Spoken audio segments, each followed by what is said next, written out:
That's right, folks. GrokTALK. GrokTALk, your weekly podcast from those ADD bunch of bloggers at Granite Grok. Granite Grok is the producer of GrokTALK. Granite Grok is New Hampshire's leading conservative and libertarian blog site where we opine and commentary on anything that amuses us, that you might think is newsworthy or just catches our attention. Squirrels! Today, it's still a very warm day out there. It is the 20th of July. We are broadcasting from the CNHT studios here in Concord, New Hampshire, and it is a bright sunny day. It is hot, it is muggy, and it's also market days here in Concord. Much to the dismay, I think, of a lot of the people who were setting up for the weekend, mostly because the storm came through here last night and blew a lot of those pop-up tents to smithereens. As I was walking in, since the roads were blocked off, I'm walking around saying, boy, some of these guys really set up pretty poorly. And then it hit me, the storms last night. And a lot of these people are going to be looking at all the stuff that they've lost, stuff blown down the streets, the pop-up tents. It's just mangled. I had a short power outage yesterday. I looked at the PSNH website, or as I prefer to refer to it, the PSNH outrage report, as opposed to outage, and it looked like a line of thunderstorms had gone through. There were scattered outages in southern New Hampshire early in the evening, and then by around midnight there were much wider spread outages in a line running sort of southwest to northeast up through Concord, and in your direction almost. We did get a few really close claps of thunder and shards of lightning. Mm-hmm. Certainly scared the dogs. They came jumping up into our laps. I don't think that our newest one has heard that much thunder and lightning yet, but yeah, it was rather intense. But I do feel for the folks that are thinking that they were coming back for a couple of days of marketing here on the main street of Concord, and they're going to see that nothing's left. And it's unfortunate. So folks, if you do have the chance, well, actually by the time you hear this, since we're not live streaming yet. And it's coming in a week or two, pray for them. Well, interesting. Speaking of praying. But I do want to say we do have Grokster Mike. That's who you heard talking about the PSNH outrage report. And we have Grokster Susan here as well. Hopefully later on we are going to have Jeff Chittister as a special guest. Most of you here in New Hampshire are knowledgeable about who Jeff Chittister is, conservative activist. He is also a talk show host of New Hampshire Perspectives. He is Master of Ceremonies extraordinaire. Oh, yeah. And just an overall good guy, sharp, witty kind of person, and he should be dropping in later on. Grokster Susan, you brought in a special guest. Very special guest, and I'm delighted. I probably should have come a bit earlier to get the air conditioning on for all of us, but I brought with me this morning my dear friend, Father Christian Tudor, the pastor of All Saints here in Concord, and talking about extraordinaire. Father Tudor shepherds quite an interesting congregation, and tolerates and forgives and has endless hope for souls like myself, for which I'm eternally grateful, really, literally and figuratively. So Father and I have had so many interesting conversations since we met, and I'll never forget the first day. We were right up the street at Capiano, or whatever they call that place. And I was with a good friend of all of ours, Jane Cormier, who had yet to become a state rep. But we were plotting and planning to do a bus tour here in the state called Schizophrenia, with the schizo being S-K-I-T. Talking more about a little play to go on. And this was after that horrible woman, what was it, Judith Rosen, was making nasty cracks about Mrs. Romney, that, she never worked a day in her life, and blah, blah, blah. And so we were thinking, gosh, women do so many different things, especially those that do stay at home, that perhaps they were a little schizophrenic. Cooks and drivers and artists and nurses and psychologists. And so Father Tudor had accompanied Jane that morning, and we were talking about what sort of music we wanted to use for part of the skit. And I've been worrying about it. Jane's husband, Carlos, well, they both teach music, but Jane's husband would been kind of in charge of the music aspect of it. And I said, okay, so what I want for music, Jane, you may not be familiar with this, but it's from a band called Queen in the 80s, one of the glam bands. And I was saying it's called, no, I said it's called Under Pressure. And I said it's got this really sort of great rhythm to it, and the words are great. And Father goes, oh yeah. Boom, boom, boom, boom, boom, boom. He knows the words, he knows the music, and Jane turns and looks at him and goes, really? So from that moment on, this is my father confessor in so many ways. Good morning, Father. Good morning. How's that for an intro? Wow, what a wind-up. It's better than what I usually get. I join in, but I can't hold a tune like that. Well, I want to say welcome. Thank you. Thank you very much. We've been told that we can be very dangerous people to be associated with, so... Really? Yeah. They keep files on us. Well, they do meet also, yes. All of us are in the same boat, so that's what we have to remember. We have to all stick together with this one.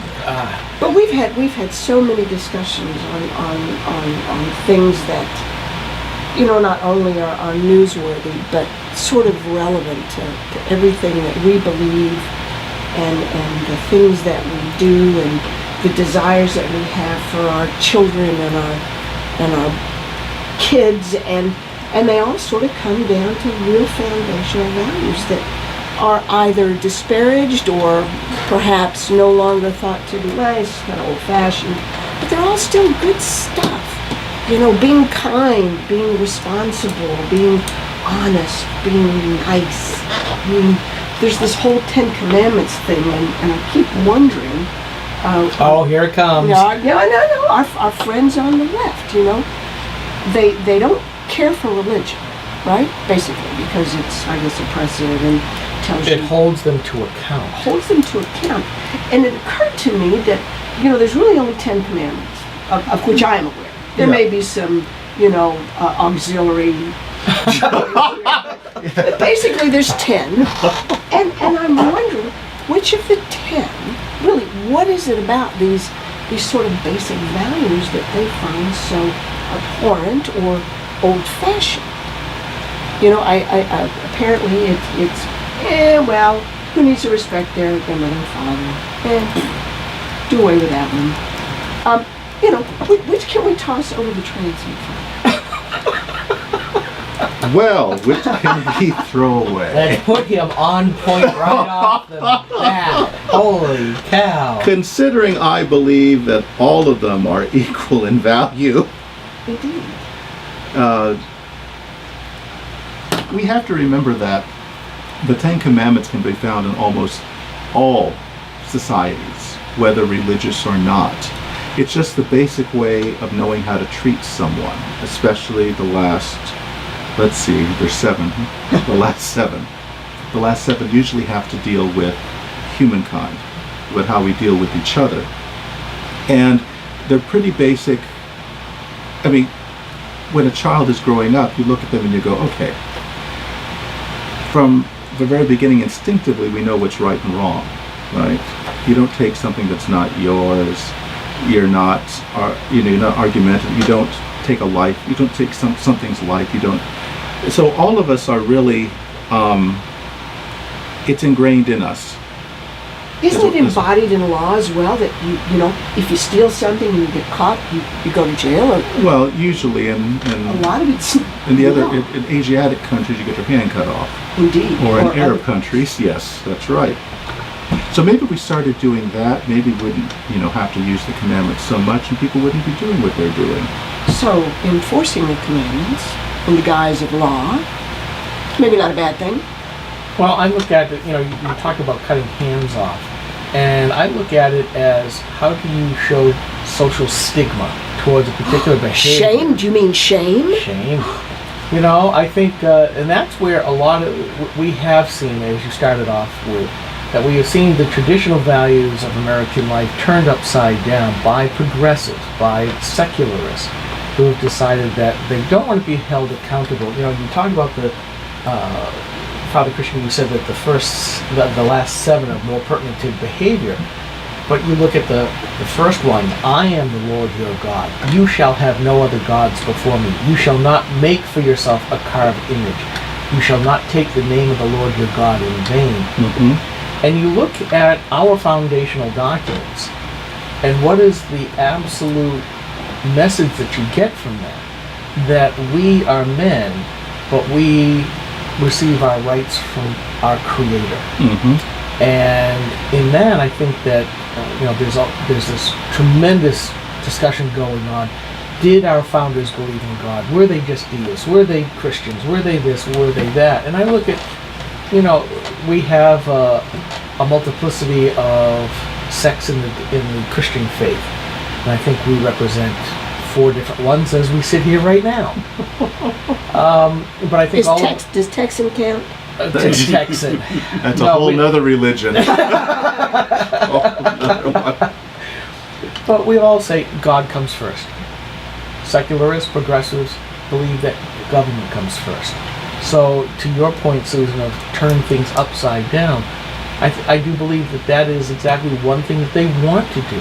Is that because if they can jettison the idea of God, if they can jettison the idea that there is a higher power to which we will all be accountable to, either now or later, they can get away with pretty much whatever they want. It's sort of like homosexual marriage. If the biblical precept of 2 people, male and female, is jettisoned, that it now becomes genderless, I see no reason, please forgive me. So what's so special about the number 2? I mean, once my foundation has been wiped out, which is the biblical one, we're now hearing all kinds of things: polyamory, polygamy, incest, because now with contraception, there can be, and abortion, there can be the idea of that there is no result of that joining. I mean, it gets kind of distasteful to get into the details, but at some point, a lot of these people are saying, who are you to stop me? Who are you to judge me? And that's what I get, so which... And the point is, it's not for us to judge them, that they will be judged, whether it be by society as a whole or by, ultimately, their God. Eventually, whether they believe in one or not, according to what we all believe in. Mm-hmm. That's absolutely true. And what people don't understand is that even if you don't have a religious belief, is that you have to have parameters in a society. Because you have to be able to live within a society. And if we're coming out of, we are Judeo-Christian in our origins. That is what the drafters of the Constitution actually took as their base. If we're going to reject it all, then we got to rewrite everything. And is that not what is happening nowadays? Is that all the laws that have been put up to this time, that have been enshrined in the American society, if we go away from what Judeo-Christian ethics and morals are, you have to create a whole new set, because it doesn't make sense anymore. And so you get the proliferation of the regulatory state, because instead of having a simple set of principles and a simple set of laws to which everybody's held accountable, now nobody's responsible for their actions, but everybody has to be held accountable for the slightest infraction against incomprehensible regulations instead. Right. It comes down to, are we to be governed by internal governance? The little guy sitting on your shoulder whispering, you really shouldn't be doing this. No, this is not a good idea. This is not going to turn out well. And no, it's not right. To, okay, they just flick them off the shoulder, and the camera should be able to get that, I hope. As opposed to, here's all these laws that have been... The problem with that is that the little guy on your shoulder, it's a binary operation. Either you're listening or you're not. There's no halfway deal. When you have external governance, they're like steel bars. And the question is, can you seep through them? And my favorite example of that was Al Gore raising money at a, at the monk's place. A Buddhist temple. Sorry. Buddhist temple with it. All the monks had taken a vow of poverty, and he raised lots of money. And he said there's no controlling legal authority. That's the point. It wasn't right to do that. It was bad PR.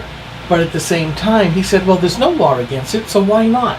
So people are always looking for the edge. So as we transfer from that internal governance to that external governance, like Father Christian is talking about, and we are seeing that, by the way, people are going to say, okay, how do I game the system?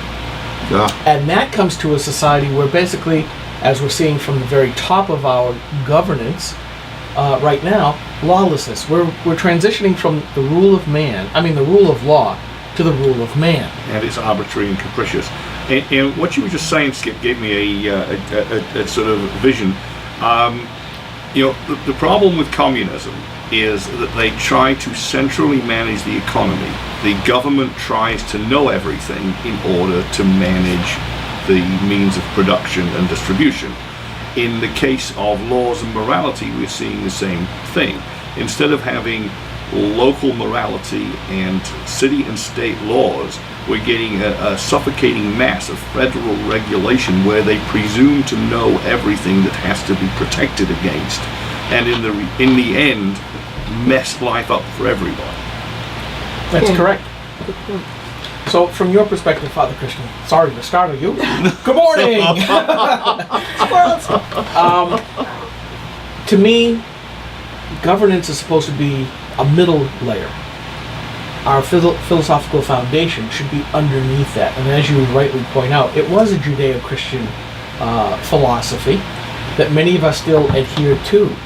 But we see so many people attacking it, and then are then able to attack that next level up of the federal, state, and local governance, where society is on top. Such upheaval. From a morality standpoint, do you see goodness in what is happening right now? Do you see negativity, or how about evil? Well, that's a really good point, because a lot of progressives and secularists don't believe in evil. Oh, yes, they do. Of course They are do. it. Yes. this little group here is considered evil and divisive and uncaring and unloving. So yes, they do, but it's always a value judgment that they make. That if you don't agree with what they believe in, then you are the enemy. But wait, who are they to judge us? I always say that. And they go, oh, I said, yeah, not so loving, are you?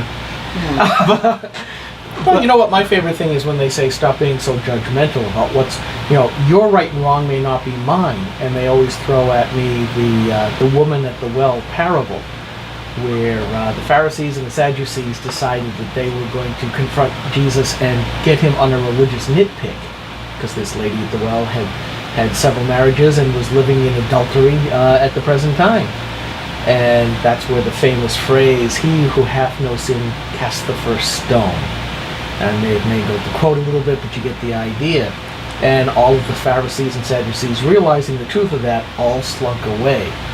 And a lot of people who are, coming after me for being evil, as you said, they never bring up that last part of the parable, which is where he says, "Go and sin no more." Jesus himself was judgmental, rightly divining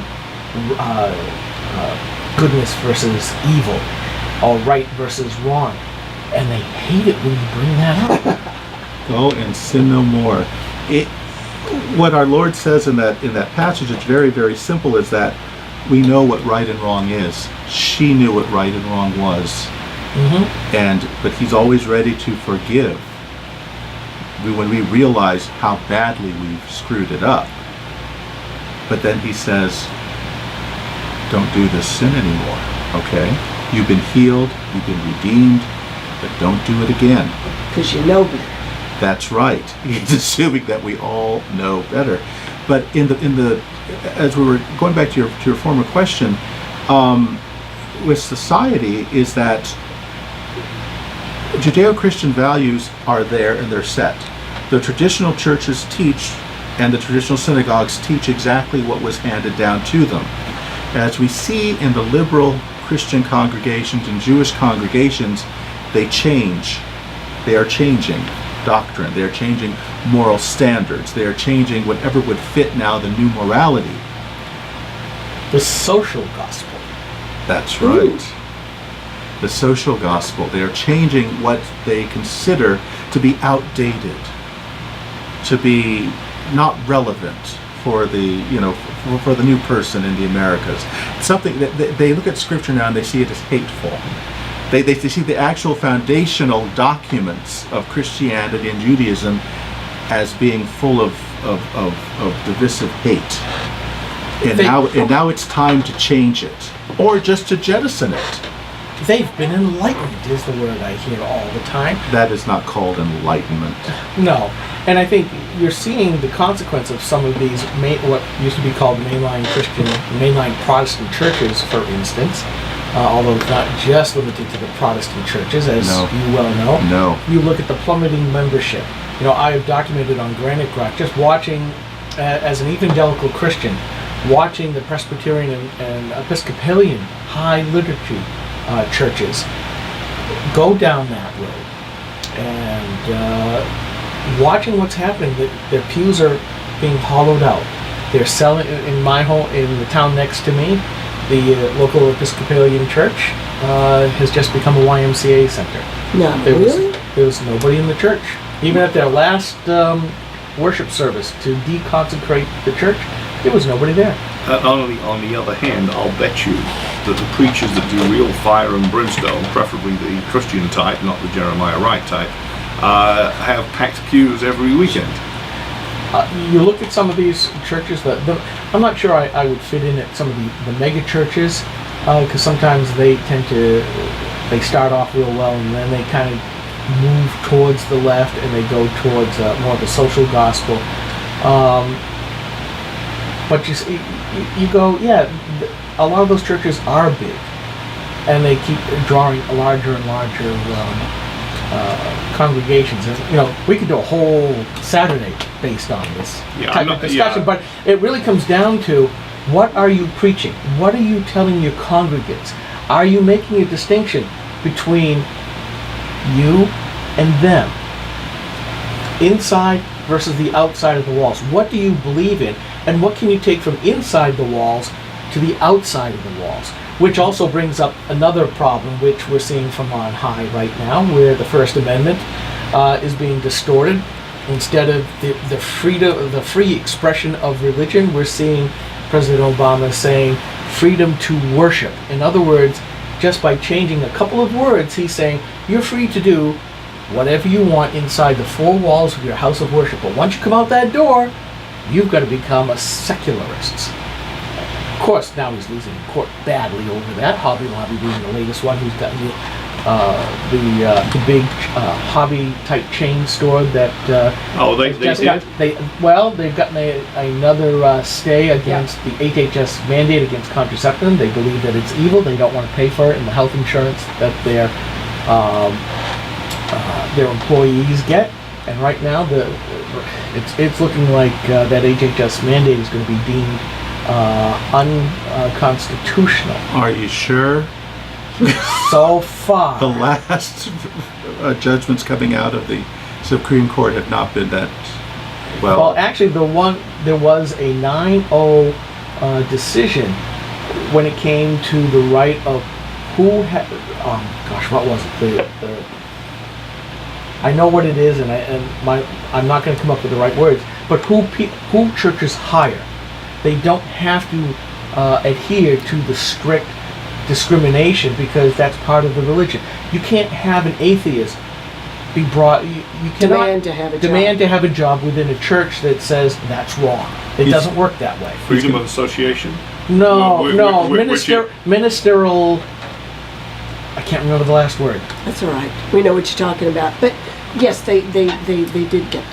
Yes, and it is so far. The Supremes are upholding that, because at that point, the wordage is clear. Freedom of religious expression. There can be a lot of ambiguity on the Second Amendment, and we've certainly seen that, versus bearing arms and militias and all of that, but this is rather straightforward. And the Supremes, even the liberals on the court, have said, you can't do that. Right, well, as I've always said, to put it in one sentence, it's freedom of religion, not freedom from religion. You can't invoke separation of church and state here. All that means is the state shouldn't tell you what to do. How to worship, yeah. Yes. That's true. Because we as Christians know, you're not, although we have people who do this, they're Christians when they go in through that door, and when they come out, they just act as if there was no difference. For most of us, though, the way that we act inside the four walls is the same way that we act on the outside. Those we try very hard. Yeah, those aren't Christians, those are hypocrites. Yes. And I'll go out on a limb that a church that really doesn't believe what its holy scriptures say is nothing more than a country club with pews. Right, and I'm the opposite of those guys. I don't go to church much, but I try and live a basic Christian life. I would say that. I have been looking for a long time for what I call a Bible-based church. I grew up in a big family. I'm one of 7 kids, and my mother, God rest her soul, on Sundays would ferry us off to a myriad of different Sunday schools.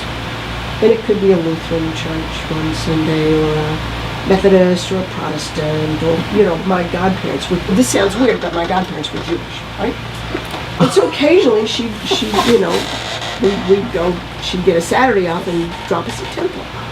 But her says, well, when you grow up, you can decide what religion you like. Which I thought was not exactly what I understood. But, of the 7 brothers and sisters, a few of us actually decided to take on faith and be baptized and become Christians, and none of us were baptized in the same sect Protestant was. But finding a good Bible-based church where it isn't all singing, forgive me, is difficult. I love all saints. I love all saints. So it's just a long ways from where we live. Correct. Now, we're starting to come down near the end of this segment. Uh-oh. This is not what I expected to start off with, but hey, this is what happens when you try to just have a conversation, which is what we do. We don't have a talk show. We just talk a lot and can converse with each other. And I'm glad that we did this because it does come up with some stuff that hopefully you don't have a chance to normally talk about out there. Any kind of a wrap-up from you, Father? Really? What do you want me to say? Well, if you were to look back at the last 18 minutes, 19 minutes, and should I really have done this? But is the Christian Judeo values still valid in today's world? Absolutely. And we've been talking about churches, that don't follow what the scriptures say. And if you don't do that, you do a disservice to your people, because every preacher, at least anyone that went to a good seminary, was taught it's not about you. It's not about you. You have to preach what you've been given. You have to let people know what God wants for them through His Holy Scripture. And it's not up to you to put your own spin on it. So any place that you might go, and for any Christian, any church that doesn't preach Jesus Christ yesterday, today, and forever as your Savior, walk out and find a place that does. Because anyone that doesn't is not Christian, and they're not worthy to have you in their pew, because they're not feeding you, they're killing you. Right. The only place I think personality plays in that is the delivery. I think a good father can be interesting and entertaining while still delivering the Christian message undiluted. But that's not a cult of personality so much as an engaging personality. Indeed. And I guess as we come down to the last couple of seconds here, I know that the music is just about ready to play. I think Father's going to stick around. I would hope that he would. Can you? Sure. Okay, folks, I'm Skip, she's Susan, he's Mike, and he's Father Christian. We are GrokTALK, a production of GraniteGrok.com, New Hampshire's leading conservative blog site. We will be back in just a little bit, folks, and we're going to switch gears. I've got a Q&A roundtable discussion for us all from news and features of the day. We'll be right back.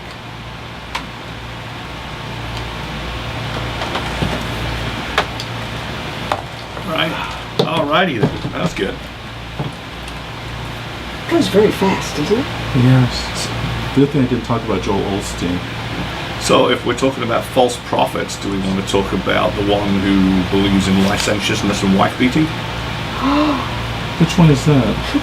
The one that's about the 7th century. Sure, why not? I'm good. Okay, I am just going to stop this. We're not playing all of the jingles because I couldn't get the jingle box running, so just let me do this and set our incoming music.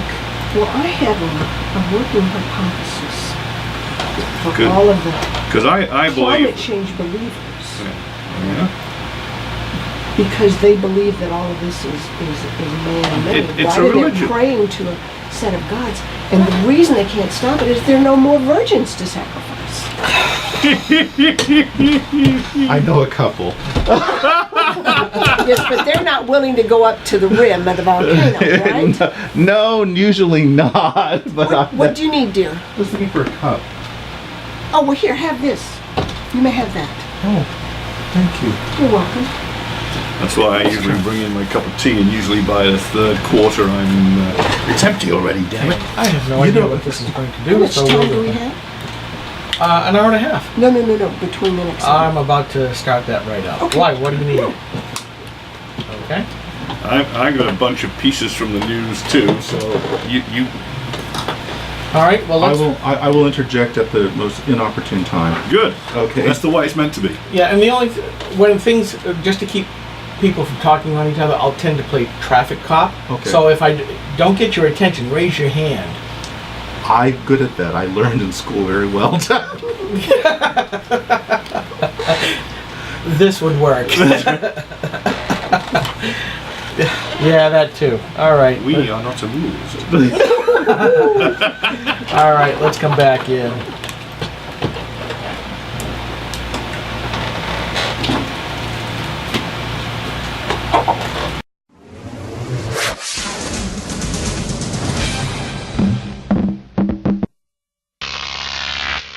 Grok TV.